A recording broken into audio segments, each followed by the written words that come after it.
Alors, je m'appelle Laetitia, je suis assistante administrative. D'accord. Et pourquoi tu es venu me voir? Quel était ton problème au départ? Euh, suite à mes rendez-vous avec une orthophoniste où j'ai fait mon bilan, on m'a détecté la phagophobie, qui est du coup une phobie et où j'ai trouvé ton contact, où tu étais spécialisée justement vraiment que dans les phobies. Et c'est ça qui t'a incité à prendre contact avec moi? Complètement. Parce que j'ai vu avant plusieurs praticiens où ça n'avait pas forcément abouti à quelque chose, si je puis dire. Donc j'avais envie d'essayer autre chose et pourquoi pas quelqu'un qui était vraiment spécialisé que dans les phobies pour le coup. J'avais vu des témoignages via YouTube. Euh, et après, c'était la proximité de trouver. Enfin, je me suis dit que vraiment, encore une fois, j'avais un peu de la chance parce qu'en cherchant un praticien, t'étais en plus pas loin de chez moi. Moi, je trouve qu'il est toujours très important avec chaque nouveau praticien, en fait, c'est qu'il y a un feeling. Je trouve que tu es vraiment à l'écoute, en fait, du patient. Enfin, là, c'était moi, mais je pense que tu es comme ça avec la majorité de tes patients. Quelque chose qui m'est très à l'aise tout de suite en plus, c'est qu'on est tout de suite passé au tutoiement et sans se le demander. Et t'es toujours, ouais, t'es toujours dans l'écoute et t'es toujours de bons conseils. Même si tu nous demandes de faire des exercices à la maison et ça, c'est vraiment propre à chacun avec l'assiduité qu'on peut avoir ou pas. En tout cas, tu nous, nous amènes toujours, en tout cas, à travailler et du mieux que tu peux, en fait. Ok. Est-ce que tu peux me raconter un petit peu comment était ta vie avant? Qu'est-ce qui te bloquait? En quoi cette phagophobie, elle t'handicapait au quotidien? Et ben, du coup, je mangeais pas ce que je voulais. C'est toujours handicapant au moment de savoir ce qu'on va manger, du coup au moment de faire les courses. Euh, et un truc très compliqué, c'était de pas aller au restaurant en fait avec mon conjoint ou avec des amis, par peur de rien trouver sur la carte qui pouvait me convenir. Il y avait des choses vraiment de manger qui étaient compliquées, et puis aussi peut-être avec les autres, quand on est au restaurant, Oui, il y a aussi ce côté-là, c'est ça? ouais, ce regard, le regard des autres en fait, je pense. Je sais pas si ça fait partie de la peur du jugement, mais vraiment le regard des autres, même si au final les gens ne passent pas leur vie à nous regarder quand on mange, mais c'était vraiment ouais un truc qui m'handicapait beaucoup quoi. C'était un réel effort quand vraiment j'allais au restaurant quoi. Et alors, maintenant, comment ça se passe? Quelle est ta plus grande transformation? Qu'est-ce qui a changé dans ta vie? Je mange beaucoup mieux. Du coup, ça facilite vraiment notre quotidien, du coup, hein, que ce soit pour le choix des menus, le temps qu'on peut passer en course. Et même si je vais quand même regarder peut-être avant le menu dans un restaurant, en soi, je me laisse un peu porter et c'est un peu au feeling. Même si j'appréhende.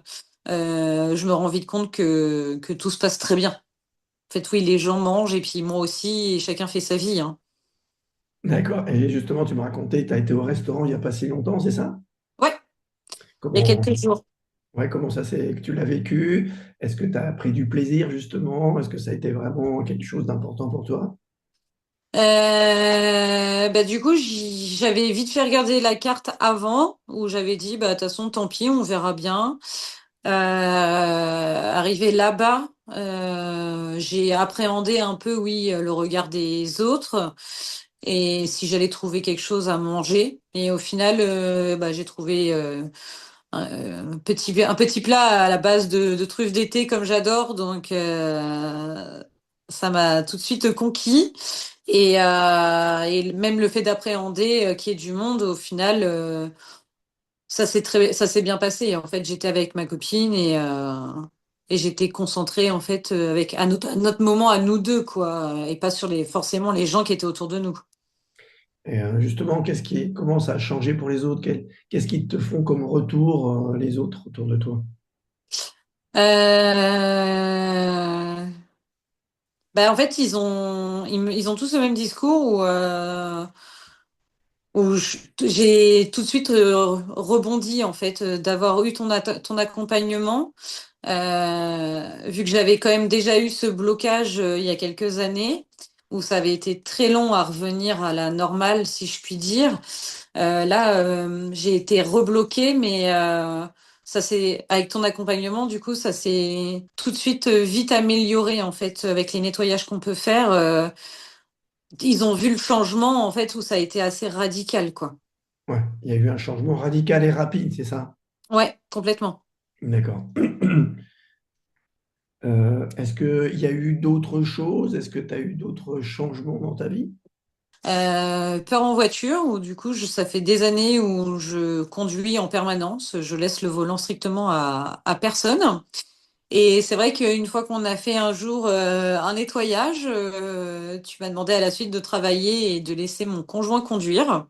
Chose que j'ai fait une fois, deux, trois et plusieurs. Et où en fait, j'ai confiance en lui et en fait, il conduit très bien et où du coup, je n'ai pas peur à ses côtés. D'accord. Si tu avais trois mots pour définir cette expérience, cet accompagnement, ce serait quoi? Bah, du coup, radical quand même. Moi, je choisirais bien bienveillant et j'ai envie de dire génial. Ouais, super, merci beaucoup. Je te sens ému et c'est vrai que moi aussi, parce que c'est vrai que c'est important que vous preniez conscience aussi de ces changements. Des fois, on me dit, voilà, ces célébrations, c'est important de bien vivre ça et de se rendre compte que oui, ça change et ça change vite.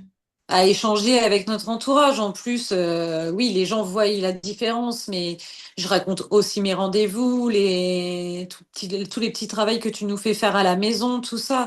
Et c'est vrai que d'être en plus accompagné, que ce soit par toi et en plus mon entourage, je suis pas toute seule et je le sais. C'est vrai que ça fait du bien parce que les gens sont positifs. Les gens écoutent en fait et ils disent tout le temps mais c'est vrai qu'il a l'air bien en fait ce petit Olivier mais aujourd'hui tout le monde sait qui est Olivier quoi, j'ai plus besoin de dire c'est mon praticien de maintenant qui est spécialisé dans les phobies quoi, non, tu fais un peu partie comme un membre de ma famille quoi. Ouais, ben, merci en tout cas, merci beaucoup. Justement, qu'est-ce que tu dirais aux gens qui hésitent, qui se disent, bah, comment moi je pourrais en sortir de cette phobie? Qu'est-ce que tu as envie de leur dire? Et ben mon expression préférée, et ben sortez-vous les doigts du cul et on y va.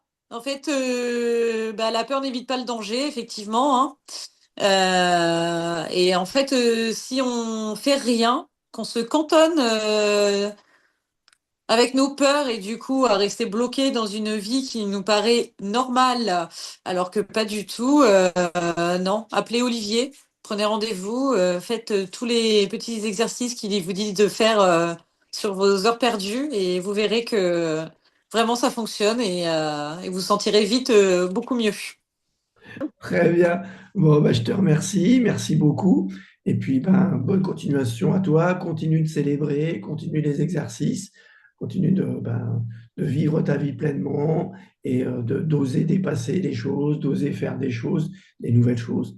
Et puis, voilà, la vie, elle est belle et continue à en profiter à fond. Exactement. Merci Ok. Olivier.